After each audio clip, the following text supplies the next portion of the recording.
have another kind of interesting piece of the course right now. I'm going to continue to talk about genetics, except now we're going to talk about the genetics of diploid organisms, which, apart from bacteria, most of the organisms, including us, we know are diploid. They have more than one copy of each chromosome, and so we'll go through a segment on this and also talk about mitosis and meiosis, these central processes of cell division and segregation of genetic material that underlie life as we know it.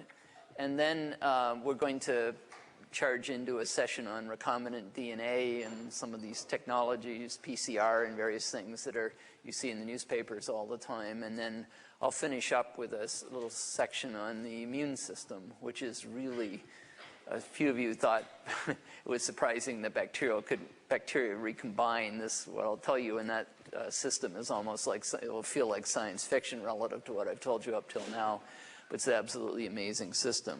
So, but we're going to start today with genetics of diploid organisms. We're going to go back to how this was first understood. And most of you have probably heard of Gregor Mendel, who discovered this, and surely some fraction of you have run into an exposure to this topic before. But in keeping with what I'm trying to do in this course, could you guys just watch out there? Yep.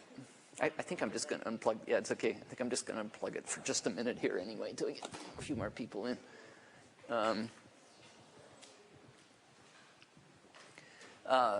You've probably heard of Mendel. Some of you have seen these different squares you might have memorized from a textbook or something like that. I'm going to try and see if we can go through this material up another level of sophistication, because again, as I'm saying, science didn't just come down from on high and end up with facts in a textbook. What's in the textbook is somebody's effort to sort of take a current state of our understanding, which is based on experimentation, and then come up with models. And what you're seeing in the textbooks are the models such as they were as of the time the textbook was submitted for publication. Sometimes they change even before the textbooks get out. But anyway, it's a process. And Mendel was one of the starting people who started this process, really a key figure and a guy with an amazing intellect. But before we start in, I just want to show you a couple of pictures, because these kind of knocked me over when I saw them. I don't know what kind of image you have of Mendel. You probably knew he was a monk, and he did something with peas, and he figured out this stuff about genetics. And most people carry around an image probably somewhat like this sort of romanticized drawing. He was a monk, all right, but it was at a monastery, an Augustine monastery in Brunno in Austria, that was a very major intellectual center. They even published a scientific journal. They sent Mendel off to Vienna to go to university. While he was there, he studied physics, math, as well as botany. So he had, in many ways, a background that was very similar to you guys.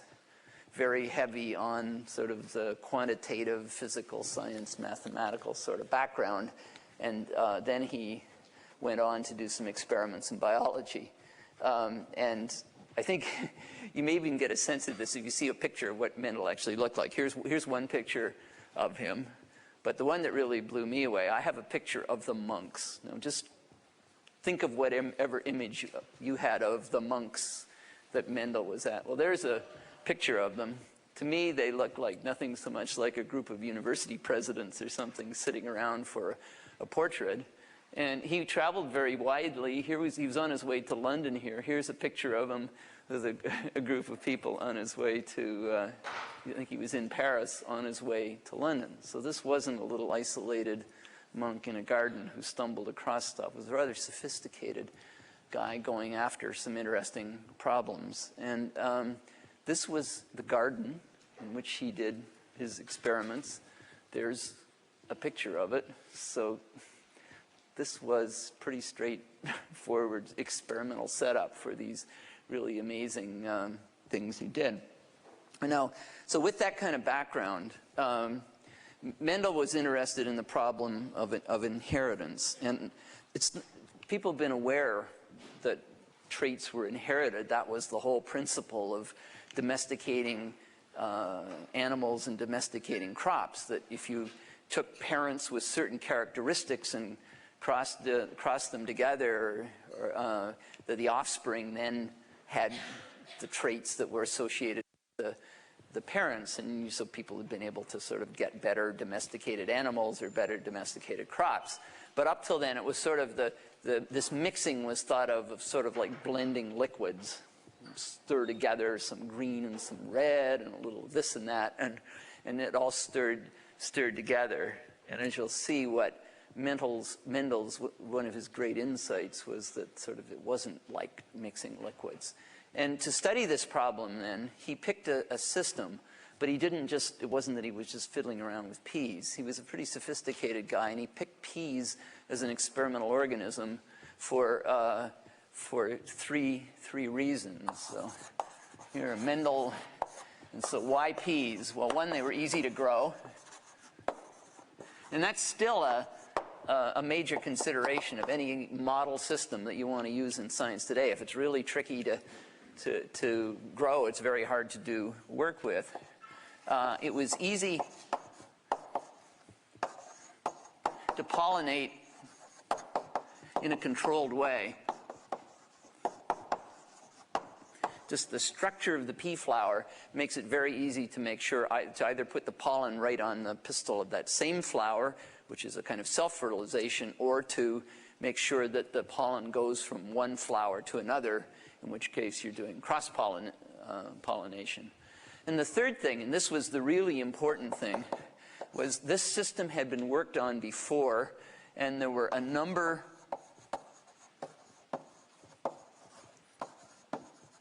what were called pure breeding lines. If he just grabbed peas out of the wild, it'd be sort of like me starting to do genetics by crossing a couple of you guys.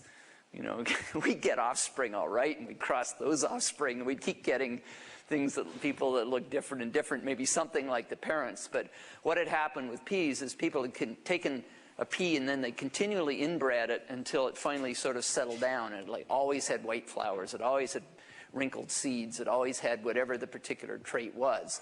And so here was here, I think I showed you this slide earlier this shows two things. You can see there are smooth seeds and there are wrinkled seeds, and it may be a little hard to tell but in this light, but there's sort of two colors here. One's kind of greenish and one's sort of yellowish.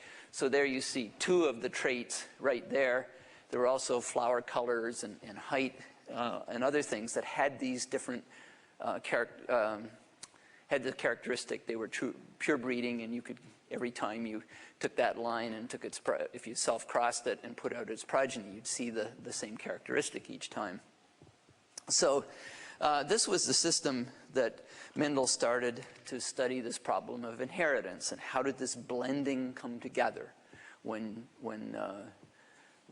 two organisms brought pollen, and or if it was a human, it would be other animals like us, it would be sperm and egg, but somehow you did something that ended up giving you an egg that got fertilized, and out of that came the progeny. So what Mendel did, the term that's used, they say he carried out a cross, because this is genetic speak here now.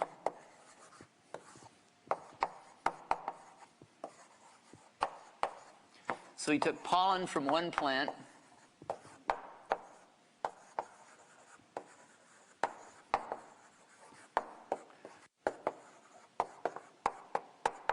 he fertilized another, used it to fertilize another plant,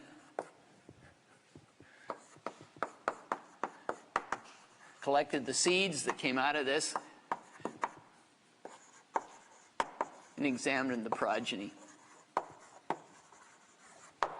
And I think an interesting way of thinking about this is as a Europe project.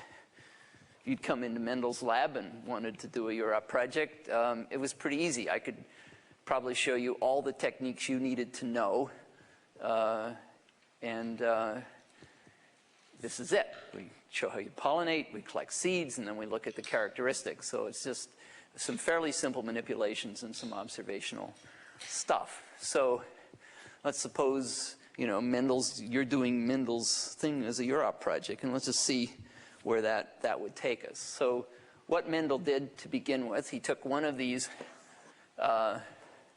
pure breeding lines that was smooth, or all abbreviated as a capital S, and he pollinated it with something that was wrinkled,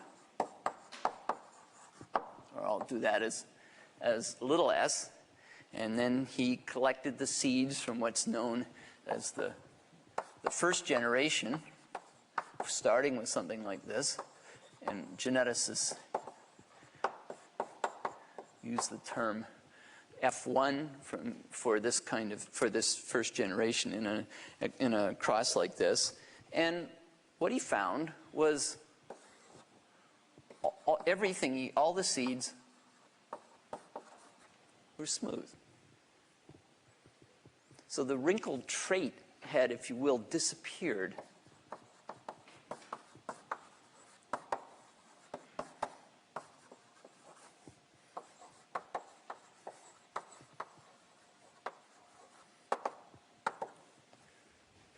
That's your first Europe experiment.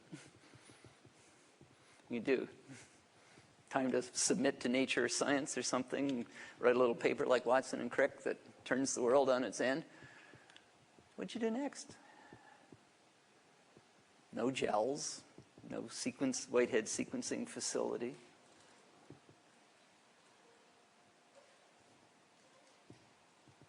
Anybody got any ideas? I've showed you all the techniques that he knew about. Pardon? Cross it again. What you thinking? You think the trait's disappeared, or do you think it's hiding? Might be hiding, right? I don't know what he thought, but I think that's a reasonable way to think about it. He's probably trying to figure out, did this wrinkled trait just disappear from the face of the earth, or is it hiding in those first generation seeds? So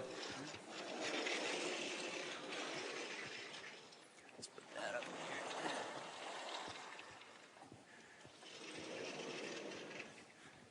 So that's exactly what he did. So he took these seeds now that were the smooth F1 .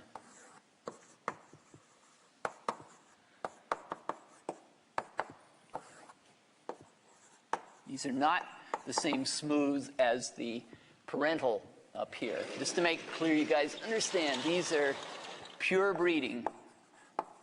These are the ones that people have been breeding for a long time. This one and this one. In this case, even though I'm drawing it as circles, this is the smooth F1, and this time when he did the experiment, he looked at the second generation,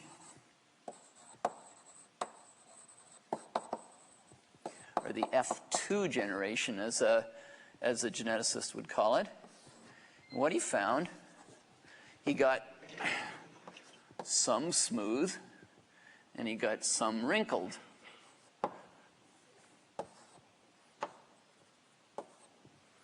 So the wrinkled trait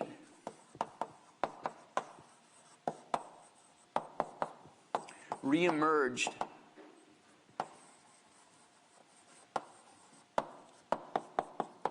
in the F2. So it wasn't really gone, it was hiding. Okay, time to submit to Nature Science. So, got it, we figured. He didn't try and publish it at that point. He did something else. He said he was kind of like, same kind of background you guys have. Anybody think what he might have done? Could cross it again. Something else he did with this experiment, though. Pardon? Well, you're thinking of new experiments. He's got a little data processing he could do here. What's that? I'm not able to hear, sorry. Statistics, okay. That's good. Maybe, like, I'll simplify it even slightly before that. I've got some of each. Count them, right, exactly. So that's what he did. And I think the numbers were, if I remember, 5 for 74 and 1850. So what should I do now? Ratio, absolutely, right. We could count another million of them, but that probably would be not terribly productive. And what he found out was when he did that, he found that he got a ratio that was pretty close to 3 to 1. And that was sort of what he found out from this by doing this sort of thing over again was a pattern. A trait would disappear in the F1, trait reemerge in the F2, and the two traits had this ratio. The ratio of the two traits would be about 3 to 1. If you don't think this is sort of like a Europe project or something, that's a page out of some of Mendel's actual notes while he was doing his crosses. And what he did next then was to take some other traits. Yeah, sorry. Whoop, excuse me, F1, thank you. Remerged in F2. So he took some other traits, white and purple flowers, tall, short, found that there were at least certain other traits. It didn't work for everything he studied, but with some of them, he could see this same pattern. One of the traits disappeared, it reemerged in the F2, and when he counted them, he'd find that the trait that had reemerged was at 1, and the other there were 3 times as many. So he'd seen a pattern, and all he's done at this point is to cross flowers and count the progeny.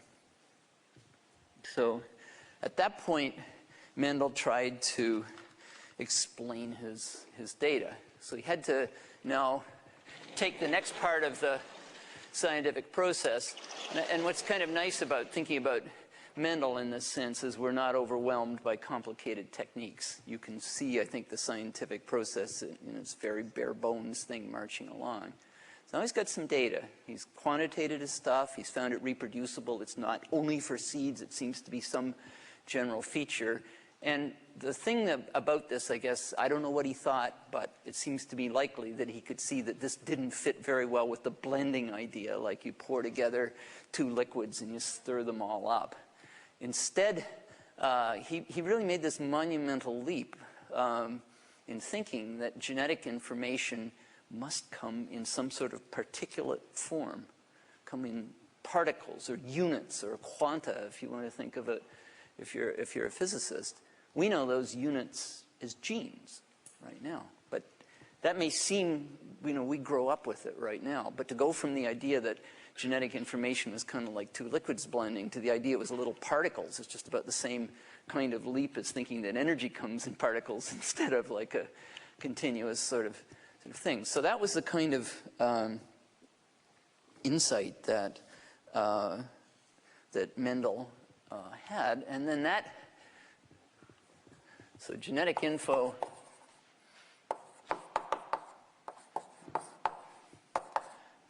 comes in particles, units. As I say, we now call these genes. And then if that was what it was, then he started to think about these traits as particles that had a different character associated with each of them. That would mean there'd be one particle that was big S, and that was smooth. And there was some other particle that was specified the wrinkled character, and we'll call that small s. So what was happening in these crosses then, he was now mixing particles instead of liquids. Now again, I don't know how he got to how many particles there had to be of each per organism. It could have been anywhere, from 2 upwards. He had to have 2 in order to explain the sort of stuff he was working with. No reason he couldn't have thought of 12 or something, but I assume start with the very simplest thing. You can number that you can think of and see if you can make this work. So what he hypothesized then was that each organism had 2 copies of each of these particles. So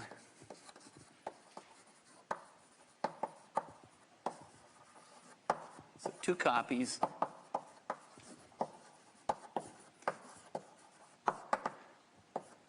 of each particle. So this would mean that there were 2 types of particles, so there would be the S and the smooth. So he could get 3 types of things. He could get one that was both big S or smooth, or you could have the ones that were both the 2 little s's, and these would be wrinkled. Or if you had the other combination, what he figured out to fit with this model was these would have to be smooth. That would have to mean that one of them is dominant over the other when you put them in combination. So in this thing, the big S would be said to be dominant, and a little s would be said to be recessive. And there's another little term here that I'm going to introduce because it'll help us talk about this stuff over the next few days, something terms geneticists use all the time. Because these are both have 2 of the same, they're said to be homozygous, 2 of the same, and this one with 1 of each is said to be heterozygous.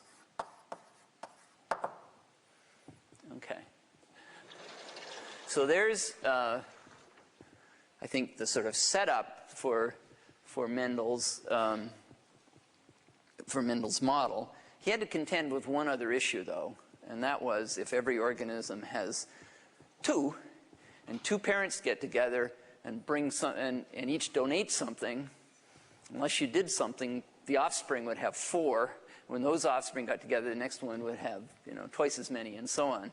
So from probably, I don't know whether it was just from first principles, but I would imagine he figured out that if organisms had sex, as with pollen and whatever, or egg and sperm, that something had to be done to get around this problem of an ever-increasing number of particles. So what he envisioned was that when there were specialized cells for sex, and that they have the number so that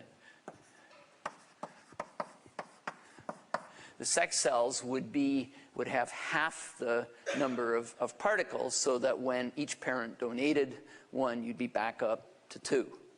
Pretty simple, straightforward thinking once you've gotten the idea that these things are coming in particulate form. Okay, so with this, could he now explain his results? Let's do it over here. So what happened in the first cross? He had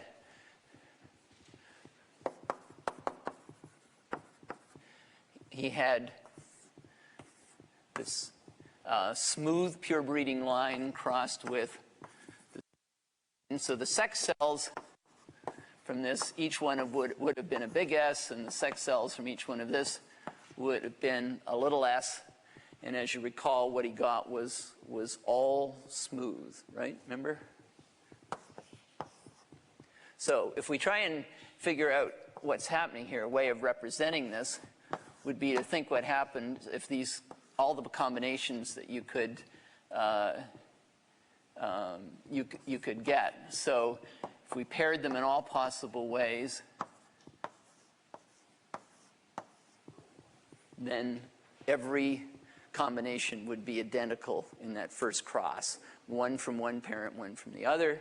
And if one is dominant over the other, it's going to look like this. This is really the word I introduced you to. That's the genotype. That's what's going on down at the genetic level.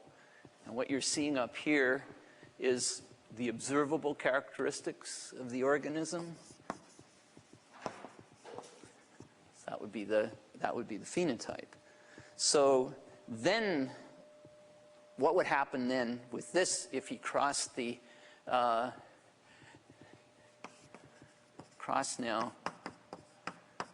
F1s? Well, as you recall, they were smooth, but he was now seeing them as being like this.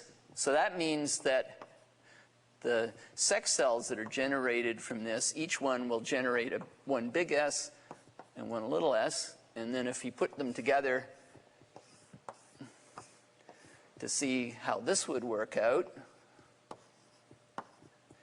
well, this one's two big S's. This is a big S and a little s, a big S and a little s, and two little s's.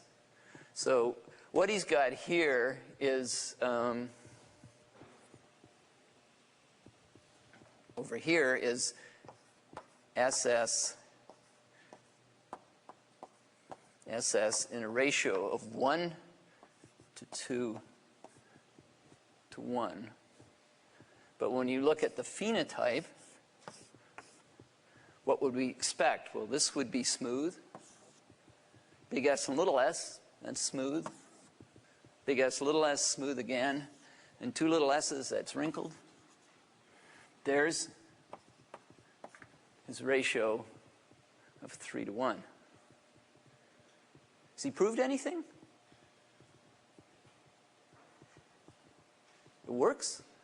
Beautiful. Model must be right? What do you think? You ready to publish?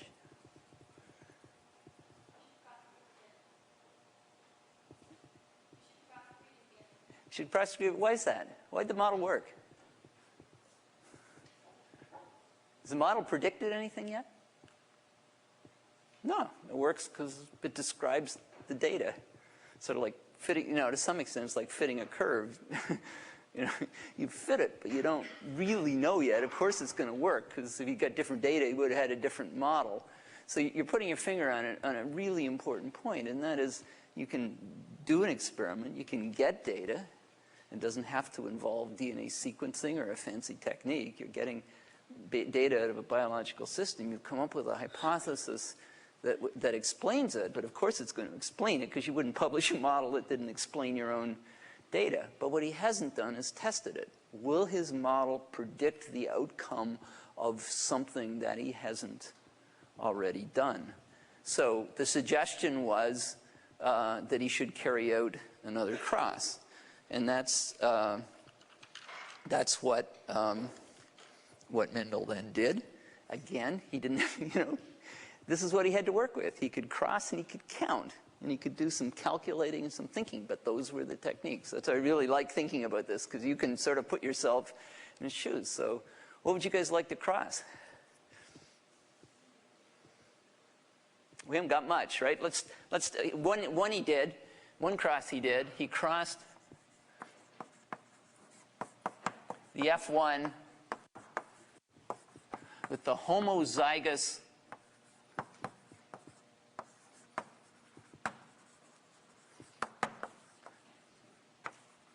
dominant parent, the pure breeding line. So he's got this smooth that's a big S and a little s, and he's crossing it with something that's two big S's. So the sex cells that you'll get out of this are this. So if you set this one up and see what happens, there's the two,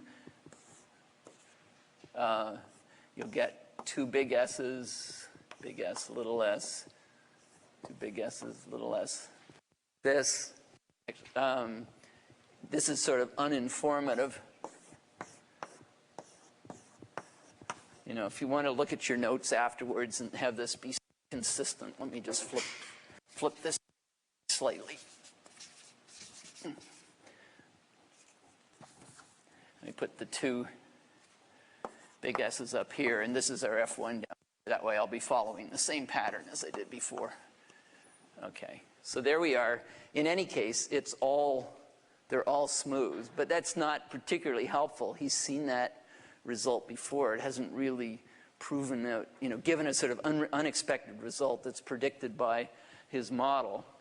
But he tried another one that's very, very similar. And this is, in this case, he crossed the F1 with the homozygous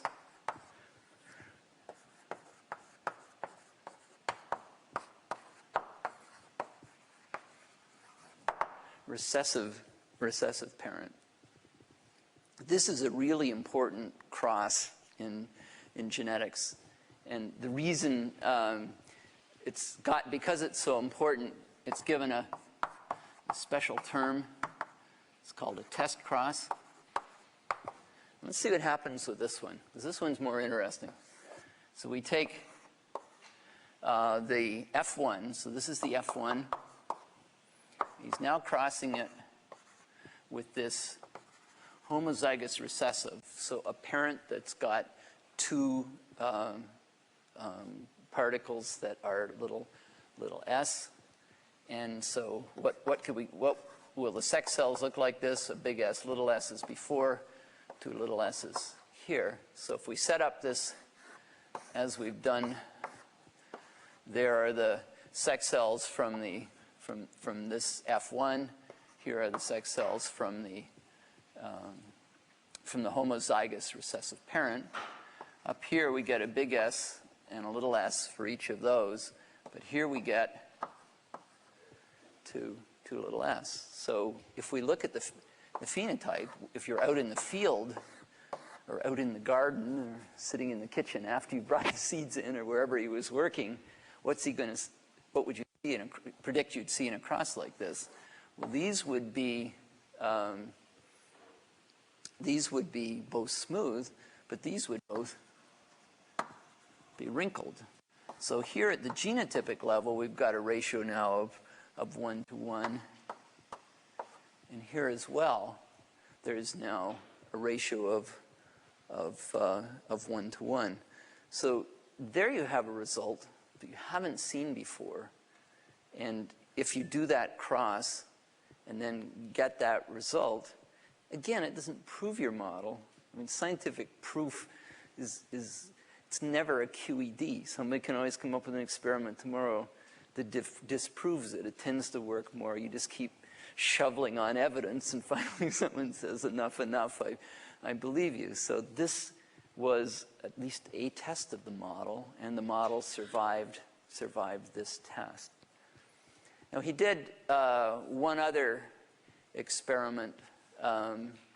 We think of a combination of the things that we've got on our plate right now. Is there anything else we might do you can think of?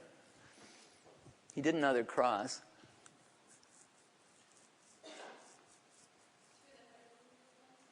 Pardon? Two of the heterogeneous ones. We did the F1s against each other. That's where we got the 3 to 1. We've already crossed the F1s, but I like your idea. What if we took the F2s? In this case, it's going to be pretty complicated because they've got this 2 to 1 to 1. But one of the things that you can do with peas is you can self-fertilize them as well as cross them with their neighbors, because they've got both. They've got the ability. They've got the ability to make the eggs that'll become the seeds, and they have the pollen, which would be equivalent to the sperm. So they've got both. So as long as there's some plants that you can self-fertilize and some you can't, one of the really nice things about peas is they have the property that you can self-fertilize them. So another kind of experiment that Mendel did then was to self-fertilize. It's another test of the model.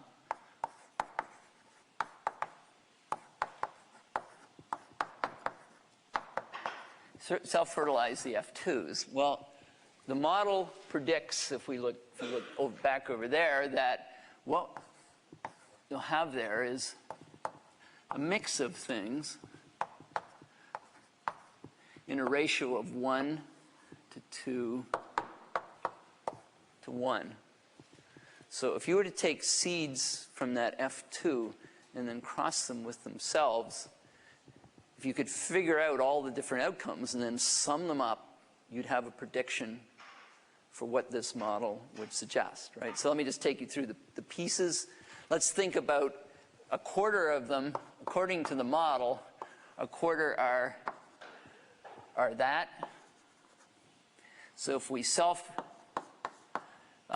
cross those, what we should get is all wrinkled, because the only thing we're dealing with is the wrinkled trait. So that would be a quarter of the F2 seeds would be expected to give that outcome. So 3/4 of them are smooth, but it's tricky because there's 2 types of them in there, right? So of these, 1/3 are this, and 2/3 have that, right? So what would happen if we thought about each of those individually and thought about the outcome?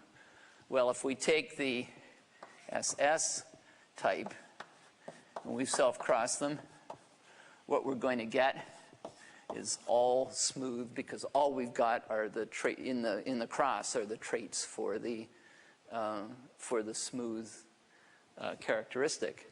And if we take these guys and we've self-crossed them,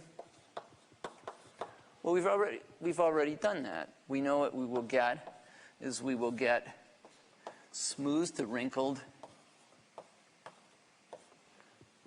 in a ratio of 3:1. So again, now you could now sit down with that and figure out in total what you would predict in terms of smooth and wrinkled if you self-crossed the F2 and if the model was correct. So that was basically Mendel's first Europe project, or the end of the first term or the first year or something like that. And he did publish those results. They were published in 1866, which was the same year as those, about the same time, I think, as those results that Pasteur was publishing that I told you about earlier on. So it was a very impressive and you know, in retrospect, a truly major intellectual leap. But it had almost no impact at all on the world. And there's a theme here that I've sort of tried to hit up, you know, several times, and we saw it to some extent with the early work on DNA, that someone can get evidence for an idea, but if the scientific community isn't ready to accept it, it can take quite a while before that idea becomes credible, even if it's correct. And the data was there that DNA was a genetic material quite a bit before the general scientists thought it was, and it just seemed like it was too simple a molecule, too boring a molecule to be possibly able to encode anything. And the same sort of thing happened here. It was some geneticists picked up on this, but not until about 1900, and they all cited Mendel's results. But the reason was some stuff had happened in between. What Mendel had essentially up to here was somebody mentioned statistics. It's basically a statistical argument that this is what's going on. The problem was there weren't any particles. These were just no evidence, physical evidence for the particles. They were just imaginary units, sort of entities that he dreamt up in his head. And as I'll show you in the next lecture, shortly after this, people looking through microscopes began to see chromosomes. And I'll show you some movies at the start of next thing where you watch a cell divide, and you can see these things that when the cell divides, they split in two and equal numbers go to both sides. So that you could sort of get the idea that there were physical entities that had these sort of characteristics that Mendel was suggesting of segregating to offspring. So another problem that Mendel had was sort of, you can sort of see one pattern here, and that is he found this thing with, say, the wrinkled and smooth seeds, but to make sure it wasn't just a peculiarity of seed shape, he went and looked for other traits, and he found those. So he generalized his result. He saw a pattern. Once he saw the pattern, then he felt he was on firm enough ground to frame a hypothesis. So in the same kind of way, he wanted to extend his results from peas.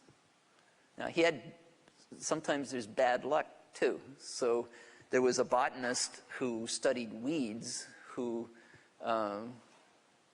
was very much against Mendel's stuff, and he suggested that Mendel study this in weeds. And the problem was these weeds could form seeds without ever fertilizing.